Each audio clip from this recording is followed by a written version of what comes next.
Hoy quiero hablarte de un tema muy interesante que se titula El amor más grande. Yo quiero preguntarles, ¿cómo fue su semana?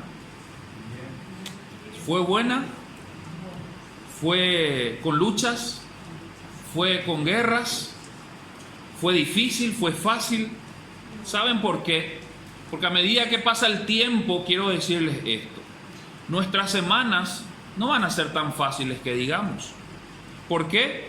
Porque las guerras espirituales que vamos teniendo día a día, semana tras semana, se vuelven más complicadas. Porque a medida que pasa el tiempo, dice la Biblia de que el amor de muchos se va a enfriar. Eso complica en la casa, complica en la familia, complica en el matrimonio. Hoy en día estamos viendo cosas que antes no se veía. Y vos decís, ¿pero por qué cambiaron los tiempos? Está escrito. Hoy en día vemos cada atrocidad en las noticias, situaciones muy complicadas, gente que ya no tiene pudor, que ya no tiene miedo, que ya no tiene vergüenza. Ayer estaba viendo un video de un papá que está en silla de ruedas y un hijo viene y le pega todito mal. Me da tanta pena.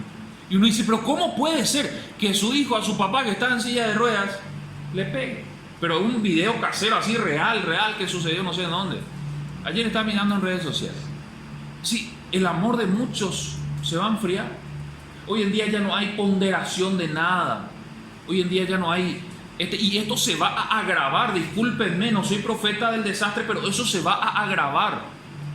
Si estamos viviendo esos tiempos. Y nosotros como cristianos tenemos que saber que tenemos armas para poder contrarrestar muchas guerras, muchas luchas que tenemos en este tiempo. Quiero hablarte de eso. Quiero invitarte a que abras tu Biblia en Colosenses capítulo 2, verso 13 a partir del B al 14. Y dice, os dio vida juntamente con Él, perdonándoos todos los pecados, anulando el acta de los decretos que había contra nosotros, que nos era contraria, y quitándola de en medio y clavándola en la cruz. Eso hizo el sacrificio, eso permitió el sacrificio de Cristo, el amor más grande. ¿Y qué ejemplifica todo esto? El libro de los Hechos relata la historia de un hombre que no conocía a Jesús personalmente, no lo vio caminar en la tierra. Este hombre era un asesino, un vil, una persona que no tenía ponderación de nada, no le importaba nada. Lo único que quería era asesinar ¿a quiénes? A cristianos. Y principalmente a aquellos que eran más devotos, aquellos que eran más fanáticos, aquellos que predicaban. Este hombre no quería saber nada, lo único que quería es matar cristianos. ¿Y saben qué? Un día tuvo un encuentro con Jesucristo. Se cayó del caballo de su cabalgadura, dice la Biblia. Y a partir de ahí tuvo un renuevo, un cambio. Me estoy refiriendo a Paulo. Me estoy refiriendo a San Pablo.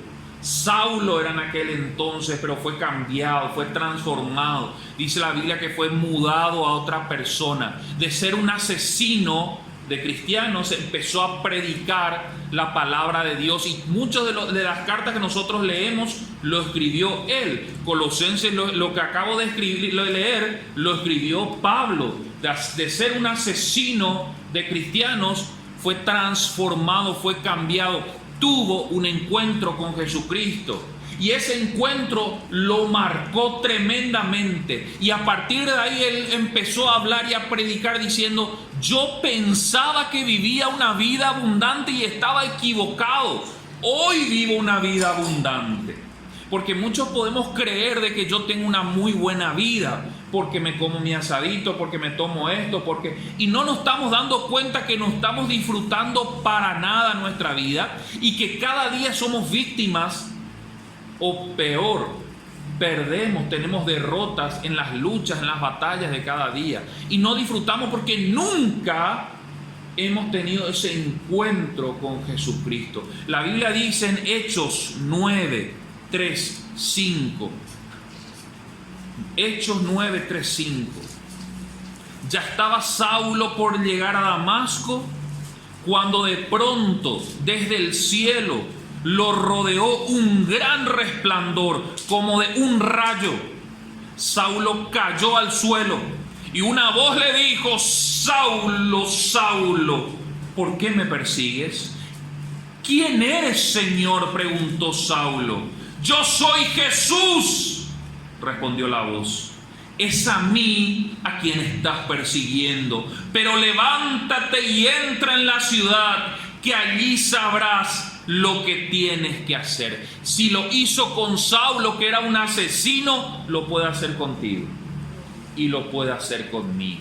Muchos dicen: pero yo soy un pecador, yo no me lo merezco, yo no soy digno ni siquiera de estar en la silla, por eso yo no me quiero ir a la iglesia. Cuando haga bien las cosas yo me voy a ir a la iglesia. Un montón de cosas que le ponemos ahí, ¿verdad? Pero si lo hizo con Saulo, lo transformó, lo cambió de haberle, porque, a ver, estamos diciendo que era un asesino nomás, agregarle todos los pecados que quiera detrás de eso. Era un centurión romano, podía hacer lo que quería, tenía soldados a su cargo, autoridad, tenía posicionamiento, tenía plata, tenía fama, tenía poder, herea tenía. Y lo cambió el Señor. Tuvo un encuentro, él no le conoció a Jesús personalmente, o mejor dicho, carnalmente, no lo vio.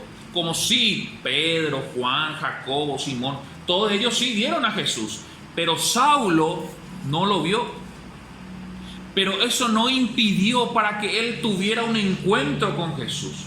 Aquí ninguno de nosotros, por obvias razones, no tuvo el privilegio de mirar a Jesús físicamente, pero eso no impide que hoy no podamos tener un encuentro con él como lo hizo Saulo. Pero cuidado, no te caigas de tu cabalgadura. Cuidado, que van a haber cambios, pero esos cambios van a generar una sobreabundancia en el corazón. Ayer estaba en mi casa al mediodía, iba a preparar mi asadito y estaba escuchando música. Le grabé bien el grupo de los jóvenes, a mi esposa grabando. El reflejo de su mamá ya es, ¿verdad? Yo le dije: doña Antonia está en mi casa, porque puso ahí unas alabanzas, una oración y su tereré y todo eso, ¿verdad? Eso está bien, aprendió bien de la mamá, ¿verdad? Y le decía a mi esposo: yo soy feliz, le dije. ¿Por qué? Me dice: no sé, hoy siento una abundancia en el corazón. Usted dirá: antes puede estar preparando todo asadito. No, sentía algo acá adentro que daba gusto en mi casa, que daba gusto en ese momento. Y yo le dije a mi esposa: esta semana para mí fue una semana durísima en el trabajo, durísima, muchísimas guerras, muchas luchas tremendas, pero este sábado fue, el día de ayer y hoy también, pero ayer lo sentí en el corazón y ahí pude entender el gozo del Señor. Muchas veces decimos: ¿cómo quiero sentir ese gozo? O que el Señor traiga ese gozo, o donde está la presencia de Dios, allí hay libertad y hay gozo. Ese gozo, ¿cuándo fue la última vez que sentiste en tu corazón? No un momento alegre como cuando te compras una camisa nueva, ¿verdad? Uno dice: qué feliz estoy porque tengo una camisa nueva. Qué feliz estoy porque mi club está a punto de salir campeón. Qué feliz estoy porque, no sé, otro. Ese gozo que no tiene razón de ser. Ese gozo que no tiene un fundamento sólido, algo real. No es que te subieron el sueldo, no es que te compraste un auto, no es que tenés ropa nueva, pero vos sentís el gozo en el corazón, sentís algo que ahí da gusto y vos no sabés ni cómo explicar, pero no es un momento alegre. No confundan, porque el diablo te da momentos alegres. ¿Ustedes creen que los que estuvieron ayer en la discoteca hasta las 2, las 3 de la madrugada no tuvieron su momento alegre? Ayer yo tuve un cumpleaños en una casa quinta detrás de casa y una farra hasta las 4:30 de la madrugada y se le escuchaba gritar y todo. Habrán tenido su momento alegre, pero el momento alegre no es lo mismo que el gozo en el corazón que no tiene un fundamento sólido. Hay gente que se alegra cuando está aplicándole el chupi. Y está caigüel, pero de repente le aplicó 3, 4 botellas ya pucaripante, hace broma, chiste, de todo. Son momentos alegres, categóricamente sí. El alcohol despierta algo dentro del ser humano que lo convierte, lo transforma. ¿Saben cuál es el problema de eso? Que tiene caducidad y tiene algo, un sostén, un fundamento carnal, mundano. Aquí termina el efecto de eso, porque usted sabe que el alcohólico tiene sus efectos, ¿verdad? Una vez he visto una gráfica que decía que primero arranca como un mono, ¿verdad? Y está con el mono, y el mono está feliz, todo feliz, chin, chin, chin, chin, chin, chin, chin, chin, todo, ¿verdad? Pero después pasa a convertirse, creo que era en un león, porque ya se enoja, ya quiere moquetearse, ya no quiere saber más nada, ya hiposuma, ya esto, ya no es más el mono el divertido, ya se quiere moquetear ya. Y después ya pasa a ser un cerdo, porque ya empieza a vomitar, ya empieza todo así, ya asqueroso, ya no puede más, ya está tirado así, parece un chancho, ¿verdad? Tiene su proceso. Y después termina y te levantas, pasó el efecto y un dolor de cabeza, una jaqueca, y aparte que gastaste toda tu plata porque hoy en día todo está muy caro, ¿verdad? Esa es la alegría que entrega este mundo, pero Dios entrega un gozo cuando tenemos un encuentro con Jesús. Quiero llevarte a meditar en los 7 derramamientos de la sangre de Cristo. El pastor César Castellano comparte esto en su libro. Tan solo una gota se llama el libro. Espectacular, les recomiendo. Y él habla sobre 7 derramamientos que tuvo Jesús cuando fue crucificado. Y que cada derramamiento de sangre tiene un significado y un peso para nuestra vida si lo entendemos y lo aplicamos. El primer punto habla de la sangre como gotas de sudor. Dice la Biblia en Lucas 22:44. Creo que lo tenemos por ahí, ¿verdad? Lucas 22:40, el punto 1. Y si tenés algo para anotar, me gustaría que lo anotes. 1, sangre como gotas de sudor. Dice la Biblia, y estando en agonía, oraba más intensamente. Y era su sudor como grandes gotas de sangre que caían hasta la tierra. Ese fue el primer escenario donde Jesús, camino al Calvario, derrama sangre. Sangre como gotas de sudor. En esa noche Jesús fue traicionado. En esa noche uno de sus discípulos le entregó, le vendió. En esa noche una de las personas que estuvo con él 3 años y meses, que aquel que decía ser su seguidor, lo engañó, lo estafó y lo traicionó. ¿Alguna vez fuiste traicionado? Uno de los síntomas, uno de los sentimientos, mejor dicho, más dolorosos que una persona puede atravesar es la traición. Uno puede ser traicionado en el matrimonio, uno puede ser traicionado en el noviazgo, uno puede ser traicionado en la familia, cuando confiaste mucho en papá y papá era un ídolo y papá era un capo y papá era lo mejor y de repente le deja a papá haciendo cosas que no tenía que hacer. Es una traición. O de padre a hijo también. Cuando tu hijo era lo más que vos podías nambré luego. Tu hijo, vos hablabas a boca llena de tu hijo, de tu hija. Y después tu hijo hace algo que vos no querías que haga. Y es un dolor porque uno se siente traicionado. O cuando el esposo engaña a la esposa. O cuando la esposa traiciona al esposo. O cuando un amigo que se hacía llamar amigo y te estaba contigo en todas y de repente sentís que te engaña o habló a tus espaldas y vos sentís una traición. Jesús esa noche fue traicionado. Y él ya sabía, porque antes en la última cena dijo, el que tenga que hacer lo que tenga que hacer, que se levante y ahí se vaya. Acá hay uno de ustedes que me va a traicionar. Y ahí se preguntando, ¿quién soy? Jesús ya sabía quién le estaba traicionando. Qué dolor más fuerte para una persona sentarse a comer con una persona que lo está traicionando. Y Jesús estaba ahí. Jesús después se va a orar. Y cuando ora dice que estaba tan tan pesado toda la carga, que sale como gotas de sudor la sangre. Esa sangre derramada en el Getsemaní nos ayuda en dos cosas a nosotros. Si nosotros entendemos el significado de esa sangre hoy, si el Espíritu Santo te revela, y oro en el nombre de Jesús que se te revele, porque esto no es historia, no te estoy contando historias, te estoy contando algo que va a causar un efecto tremendo en tu vida si lo aplicas verdaderamente. Van a generar dos cosas. Uno, fidelidad. Repetí conmigo, fidelidad. Una de las cosas que al cristiano le cuesta tanto, ¿saben qué es? Ser fiel. Un día da su diezmo, el otro mes no da, el otro dice sí, el otro no. Un día va a la iglesia, el otro no, el otro sí, el otro no, el otro sí. La fidelidad no es un día sí, un día no. La fidelidad es siempre.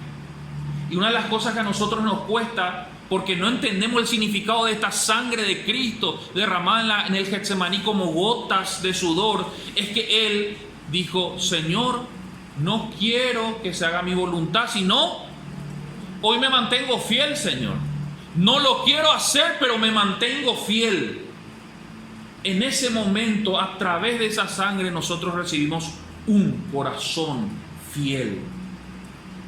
Un corazón fiel. Y lo segundo es que el Señor nos permite a nosotros generar una sanidad en el corazón producida por cualquier tipo de traición que pudimos tener. Hay gente que no supera las traiciones. Hoy, que la sangre de Cristo derramada en el Getsemaní te ayude a sanar toda herida generada por la traición y que te dé un corazón fiel. El segundo, la sangre del rostro. El segundo momento donde Jesús, camino al Calvario, derrama sangre es en el momento en Isaías 56. Isaías 56 dice: no quité mi espalda a los que me golpeaban, ni escondí mis mejillas de lo que me arrancaban la barba. Imagínense lo que es que se te arranque la barba.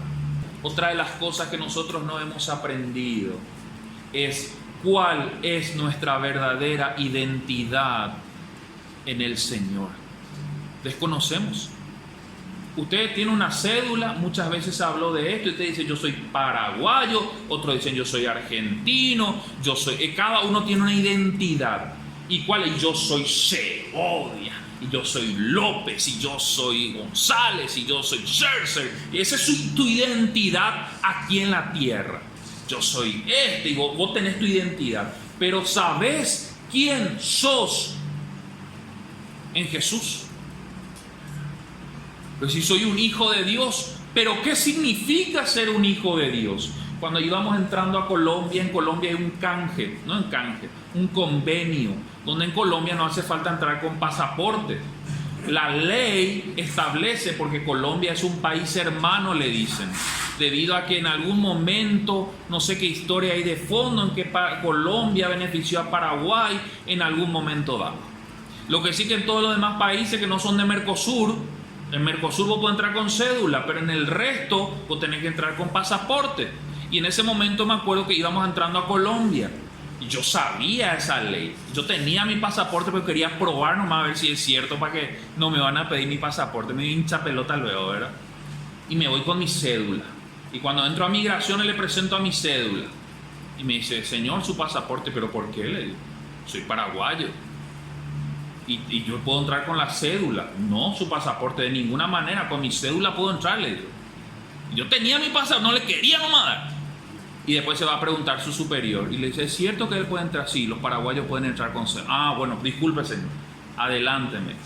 Uno sabe cuáles son sus privilegios como paraguayo, ¿verdad? Eso no vaya a ser en Estados Unidos ni en otro país. Pero uno sabe cuáles son sus privilegios. Es como cuando te va al seguro también, ¿verdad? Lleva tu carnet de asegurado. Que acá está mi seguro. Y esto tengo, no, porque tengo que pagar. Estoy pagando mi plan todo. Tengo mi seguro. Vos tenés tu autoridad porque sabés quién soy, pero como cristianos viene un ataque, una lucha, y esta chica todito por parecer un pollito mojado, ¿verdad? Y viene un problema y vos te acobardás completamente. Viene una situación difícil y vos te olvidás que sos hijo del Rey de Reyes y Señor de Señores. Porque en la iglesia espectacular decimos, Él es Rey, Él es Rey, Él es Rey. Pero cuando estás en la facultad y tenés que dar un gran examen, vos te olvidaste que sos el hijo del Rey de Reyes y que el Espíritu Santo, quien da sabiduría, es el que está al lado tuyo. Pues no, yo no voy a saber, yo no sé nada, yo soy inútil, yo soy feo. Nos olvidamos. Pero esa sangre derramada del rostro por quitarle la barba, imagínense lo que le hicieron a nuestro Señor Jesucristo. Nosotros vemos una película que le latigan y en un rato vamos a llegar a eso, pero nos olvidamos de que le arrancaron la barba, salió sangre de sus mejillas para devolverte identidad. A través de esa sangre logramos dos cosas. El primer punto es que recuperamos nuestra identidad en Cristo. A través de esa sangre derramada en la cruz del Calvario, y oro en el nombre de Jesús que hoy tengas revelación para entender lo que estoy diciendo, es que volvés a tener identidad. Y lo segundo, a través de esa sangre nosotros encontramos sanidad en nuestra estima propia. Autoestima, repetí con mi autoestima. Usted sabía que hay un gran porcentaje de cristianos que tienen una autoestima por el piso. Dice, yo no sirvo, yo no sé, yo no puedo, yo no esto. Y tiene esa vergüenza. ¿Por qué? Porque yo le digo, te toca predicar. No, eso porque la autoestima está por el piso, pero sabe hablar. Porque te suelo escuchar cómo hablas, hasta por los codos hablar. No, pero delante del público. Porque crees que no tenés lo suficiente. Porque te consideras menor. A través de la sangre derramada por la mejilla de nuestro Señor Jesucristo, nosotros recuperamos identidad y el Señor nos ayuda a sanar nuestra estima. Nosotros somos hijos de Dios. Repetí conmigo, yo soy hijo de Dios. Y yo valgo mucho. En una de sus canciones, Annette Moreno en su concierto decía, tú eres hijo de Dios y Dios no hace basura. Me encantó esa frase. Decirle que tenés al lado, Dios no hace basura. Cuando el diablo te quiere hacer creer que vos sos basura, que vos no servís, que vos sos feo, que vos sos pobre, que vos esto, lo otro, Dios no hace basura. A través de esa sangre nosotros recuperamos identidad. Tercero, la sangre que brotó de la cabeza a través de la corona de espinas. ¿Recuerda esa escena? Dice la Biblia en Mateo 27, 29. Y pusieron sobre su cabeza una corona tejida de espinas y una caña en su mano derecha. E hincando la rodilla delante de él, le escarnecían, se burlaban de él diciendo, salve Rey de los judíos. Miren qué burla le hicieron a Jesús. Hicieron una corona de espinas, lo pusieron en su cabeza. ¿Saben lo que significa espina en la Biblia? Ruina, escasez, pobreza. Por eso le hicieron una corona de espinas y lo clavaron en la cabeza. Y le dieron una caña, dice, como un palo. Y empezaron a burlarse de él, diciéndole, salve Rey de los judíos.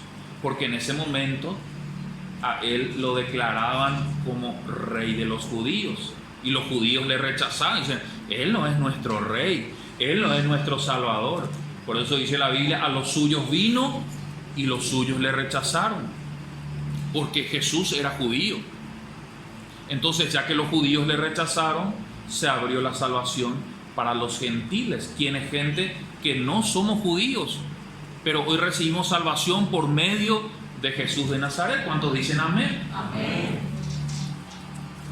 Esa sangre que brotó de la cabeza, el tercer derramamiento sucedió cuando los soldados entretejieron una corona de espinas y la enterraron en las sienes de la cabeza de Jesús, dándole fuertes golpes con una vara. Las espinas en la Biblia simboliza escasez.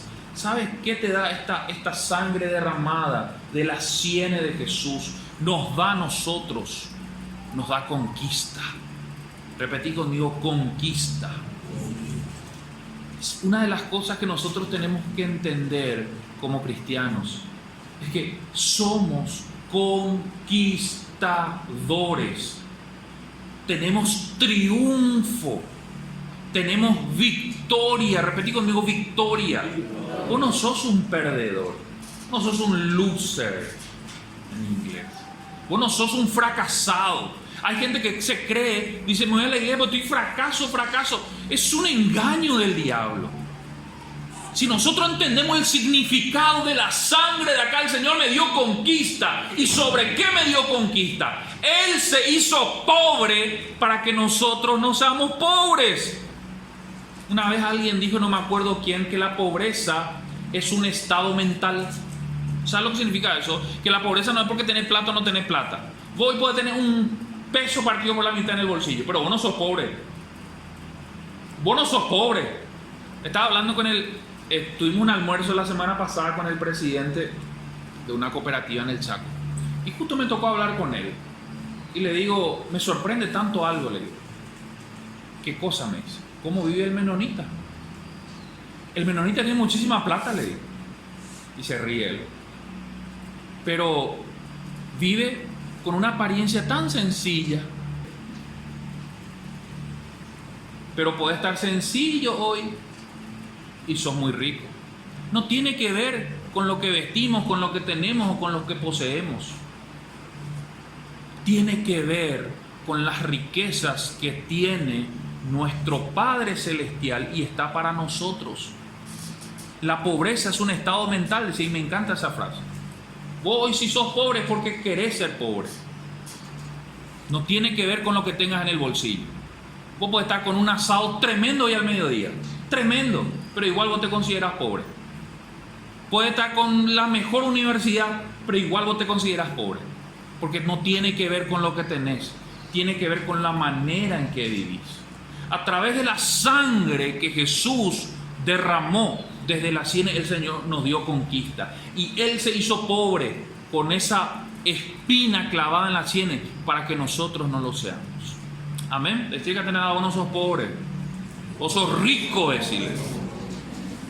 Vos sos rico. Cuarto, la sangre que brotó de la espalda por el flagelo del látigo romano. Dice la Biblia en Isaías 56, que es lo que leí hace rato. Ofrecí mi espalda a los que me golpearon, mis mejillas a los que me arrancaban la barba. Ante las burlas y los escupitajos no escondí mi rostro. Y hay algo tan interesante que noté. El cuarto derramamiento sucedió cuando los romanos flagelaron la espalda de Jesús con el látigo romano. La sentencia para un prisionero eran 39 latigazos, un castigo físicamente imposible de soportar. Pero Jesús voluntariamente entregó su cuerpo y soportó los golpes por amor a nosotros. Por eso este derramamiento nos habla de redención, porque Jesús recibió el castigo de nuestros pecados para que nosotros no tengamos que sufrirlo. Tampoco es casualidad que todas las enfermedades nazcan de 39 raíces.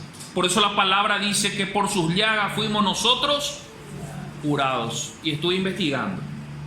Y efectivamente dicen de que las enfermedades generales que nosotros podamos tener, presión alta, triglicéridos, azúcar en la sangre, cáncer, tumores, todos vuelven otra vez a 39 raíces de origen.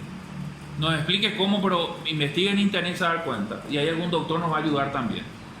De cómo empiezan y cómo se generan las enfermedades. ¿A raíz de qué? Porque cada enfermedad tiene un montón de nombres. Usted se va y se encuentra con este nombre, pero todo tiene una raíz. ¿De dónde se origina? ¿De dónde el problema? Son 39 raíces. ¿Cuántos latigazos recibió Jesús en el proceso al Calvario? 39 latigazos. cada latigazo fue para darnos a nosotros redención. Repetí conmigo, redención. ¿Sabes lo que significa redención? O redimido del pecado. Significa que vos tenías una cuenta grandiosa en el banco y vos no sabías cómo pagar porque no te alcanza el sueldo, o en la financiera o en la cooperativa. ¿Cuánto tienen cuentas? No me adelantes la mano. Y tiene mucha deuda, y viene alguien y te dice: voy a pagar tu deuda, y se va y paga toda tu deuda. Te llama al banco y dice: banco, estoy debiendo. No, alguien vino a pagar tu deuda y ya no debes nada. Fuiste redimido de la deuda. ¿Me escuchaste? Redimido, sí. Alguien pagó por vos y gracias a eso tenés redención de deuda, ya no debes más plata. Ojalá cuando quieren una llamada así, ¿verdad? Mamá, qué alegría. Y nos alegramos por dinero. Pero ¿saben qué? Recibimos una mayor redención del pecado. Alguien pagó el precio porque vos te portaste mal. ¿Me estoy explicando? Vos fornicaste, alguien pagó el precio porque vos te pecaste. Vos mentiste, alguien pagó el precio para que vos no pagues la culpa por tu mentira. Vos robaste, alguien se fue y pagó y dijo: él robó, sí, ¿y qué tiene que pasar con él? Directo al infierno. No, yo pago su deuda. Eso se llama redención. Y en cada latigazo que recibía Jesús, 39, Él estaba diciendo: por amor a cada uno. Yo me imagino a Jesús sin nosotros estar en ese momento, diciendo, ni una palabra salió de su boca. Enmudeció como cordero, fue llevado al matadero, dice la Biblia. Ni una palabra, nada. ¿Usted se imagina recibir un latigazo nomás? Mamá querida, como llamó ahorita. Jesús, ni una palabra. Y ahí estaba, por Pedro, por Karina, por Antonia, por cada uno de nosotros. Estaba ahí. Él no tenía culpa, no tenía que estar ahí, pero ahí estaba diciendo: esta sangre es para redimirlo a ellos. Él cargó la culpa, dice la Biblia, todo el peso de nuestro pecado, y luego termina diciendo: y por sus llagas fuimos nosotros curados. ¿Sabe cómo se forma una llaga? Con ese latigazo. ¡Paz! Y se forma una llaga. Ahí nosotros encontramos sanidad. Esa sangre derramada que brotó de la espalda de Jesús nos da sanidad. Cuando vos te sentís mal, empezá a aplicar la sangre de Cristo, aquella que brotó de la espalda de Jesús. Empezá a aplicar, empezá a creerlo, porque lo tenés que creer. Estoy orando al Señor fuertemente para que se te revele esto que estoy hablando. 5. La sangre de las manos. La sangre de las manos. Dice la Biblia en Lucas 23:33. Abrí tu Biblia, Lucas 23:33. Todo este proceso se daba mientras Jesús iba camino a la muerte. Cada sangre derramada tiene un propósito. No es que, ay, salió sangre de su cabeza, que no, tiene un propósito, tiene un significado. Y una de las sangres que cayó es de la mano. Y cuando llegaron al lugar llamado de la calavera, feísimo lo era su nombre, le crucificaron allí y a los malhechores, uno a la derecha y otro a la izquierda. El quinto derramamiento sucedió cuando los soldados clavaron las manos de Jesús a la cruz. La sangre que brotó de las manos tiene el poder para hacernos productivos. Por eso dice la Biblia: todo lo que tocare será próspero. Todo lo que tocare va a ser próspero. ¿Cómo estamos en eso? ¿Será que realmente tenés unas manos productivas o no estás entendiendo el significado del por qué Jesús derramó sangre cuando le clavaron en las manos? El cristiano que entiende este significado y empieza a aplicar la sangre que derramó de la mano porque por culpa del clavo, tiene un simbolismo y un significado. Tenés que ser productivo. Dice que tenés que ser productivo. Y si no sos productivo, empezá a aplicar la sangre de Cristo. ¿Sabes lo que significa ser productivo? Ser productivo no significa ser un esforzado en el trabajo. No. Ser productivo significa que vas a mirar tu retrovisor hace 2 años atrás y vas a decir, el Señor me bendijo y hoy estoy creciendo. El Señor me hace ser una persona productiva. No significa que tenga 7 hijos también, aunque puede ser también, ¿verdad? Qué productivo, dicen algunos, ya tiene 3 hijos. Ser productivo significa avanzar. Repetí conmigo, avanzar. Luego, el número 6. La sangre de los pies. La sangre, porque así como fue clavado en las manos, fue clavado en los pies. El 6º derramamiento sucedió cuando los soldados clavaron los pies de Jesús a la cruz. Nuestros pies nos permiten estar firmes en un lugar o desplazarnos hacia el lugar correcto, según los científicos, para que Jesús pudiera respirar mientras estaba colgado en la cruz. La única manera era sostenerse sobre los pies, pero los pies estaban clavados. Jesús en ese momento, cargado sobre su pie, clavado en la cruz para poder respirar, porque él seguía respirando clavado en la cruz. Tenía que mantenerse con todo el peso de su cuerpo acá, en el pie prácticamente. Ese simbolismo, ese significado habla de propósito. Propósito. Los pies nos sirven para ir hasta algún lugar, para trasladarnos de aquí a allá. El Señor Jesús, cuando te hizo venir a esta iglesia o a otra iglesia donde estés, tiene o tuvo y sigue teniendo un propósito para cada uno de nosotros. Pero ahí está el diablo entrometiéndose, queriendo evitar todo.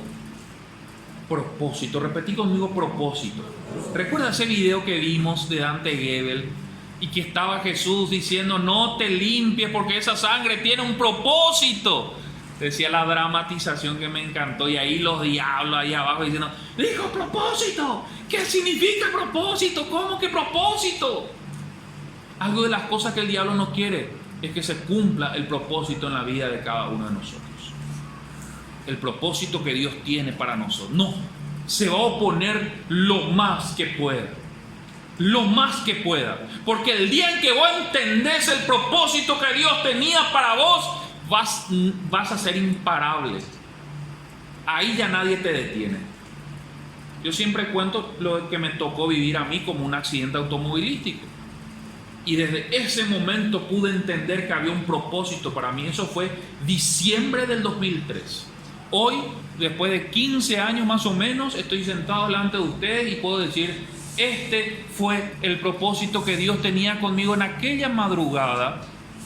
Y cualquiera en otro podría decir, no me importa nada, no quiero saber nada y me voy. Pero yo sabía que había un propósito. Y el propósito era servir a Dios como un pastor encargado en una iglesia. Y quién sabe dónde podría ser después. Porque usted sabe que esta iglesia no es nuestra, esta iglesia es del Espíritu Santo. El día de mañana puede venir otro pastor. Espero que usted siga estando aquí.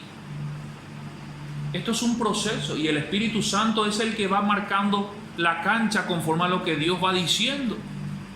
Ahora la pregunta, yo ya sé cuál es mi propósito y le estoy sirviendo y disfruto y estoy plenamente satisfecho y yo sé que el Señor me va a llevar también más.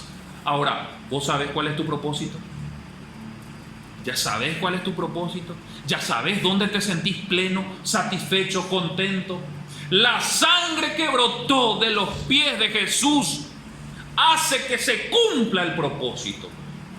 Eso significa que vos vas a decir, Señor, hoy aplico esa sangre derramada en la cruz del Calvario que brotó de tus pies. Cumple tu propósito en mi vida.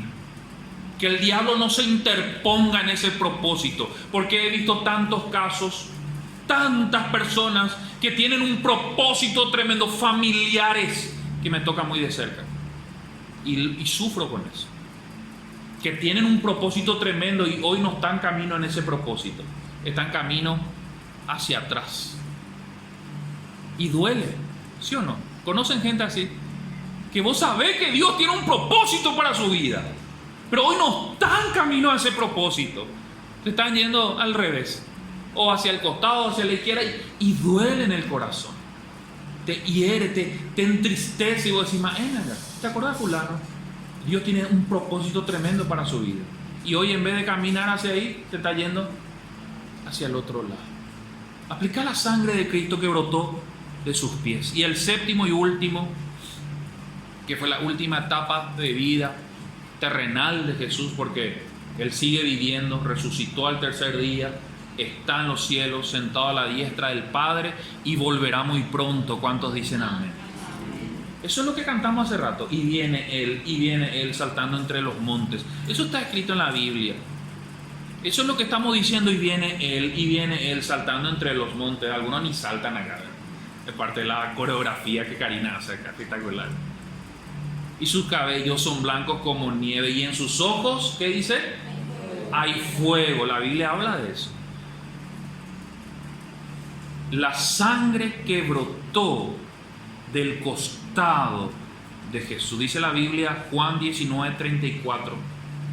Pero uno de los soldados le abrió el costado con una lanza, y al instante salió sangre y agua.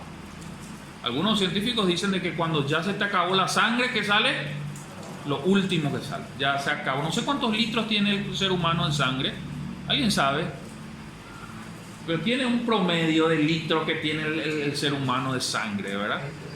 ¿Cuánto? 72 litros. 20 litros de... Bueno, por ahí tenemos, ¿verdad?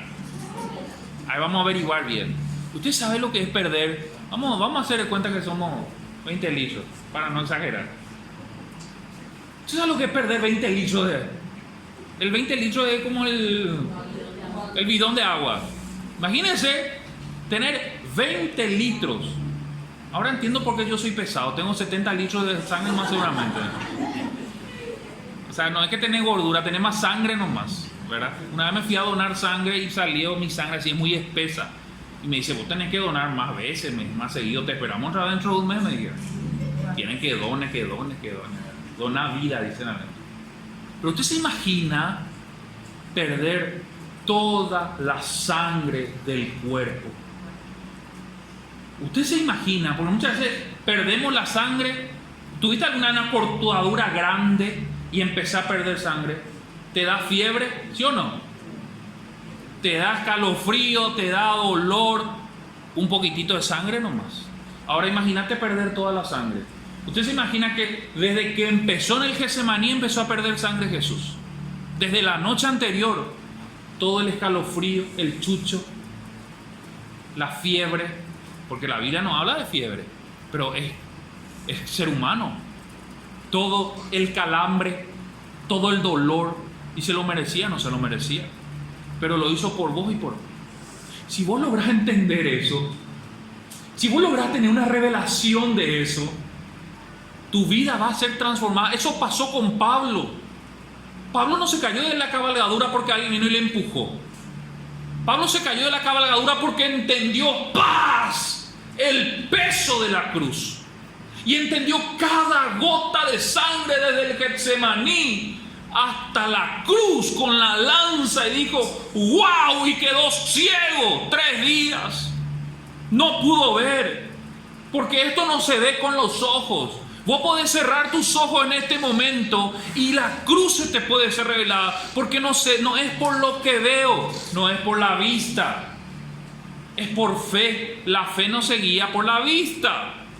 Por eso dice la Biblia, tenés que tener fe. Sin fe es imposible agradar a Dios, porque aquel que cree, ese será salvo. Todo es posible para él, todo es fe. No es con la vista. Vos vas a buscar razonamiento, lógica, entendimiento. No. Si vos lográs entender esto, si la cruz se te es revelada en esta mañana a través de la sangre de Cristo. Miren lo que dice: pero uno de los soldados le abrió el costado con una lanza y al instante salió sangre y agua. El último derramamiento sucedió cuando una lanza atravesó el costado de Jesús, haciendo que su corazón explotara. Explotó el corazón de Jesús. En ese momento salió sangre y agua, lo que nos permite entender que Jesús derramó hasta la última gota de sangre por nosotros. El corazón de Jesús explotó para que nosotros podamos tener un corazón conforme al de Dios, pero también como la expresión de amor más grande. Jesús lo entregó todo por amor. Ese sí es amor. No es dibujar un corazoncito y así, te doy todo por amor, dice. Eso es hacerlo todo por amor. La sangre del costado tiene el poder de darnos un corazón nuevo y nos permite experimentar la plenitud del amor de Dios. La Biblia dice: cambiaré su corazón de piedra por un corazón nuevo de carne. ¿Qué significa tener un corazón de piedra?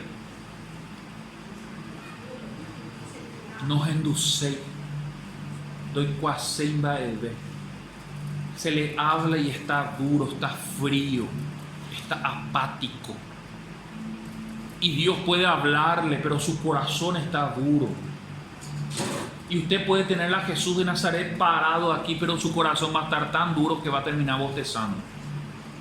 Usted piensa que los judíos en aquella época, cuando le estaban crucificando a Jesús, ¿cómo estaba su corazón? Duro. ¿Cómo estaba el corazón de Pablo cuando estaba en su cabalgadura buscando asesinar cristianos? ¿Cómo estaba? Duro. No quería saber nada, no ponderaba nada, no le importaba nada. Dice la Biblia que él respiraba muerte, dice la Biblia. ¿Sabes lo que eso es? No estamos hablando del vecino que tira piedra, que ya se convirtió, ya parece, no sé más que lo que se convirtió, pero se convirtió ya. ¿Sabes lo que eso es? No es el vecino que te dice pastorcito, te roban tu diezmo, jajaja. No es ese. Respiraba muerte, dice.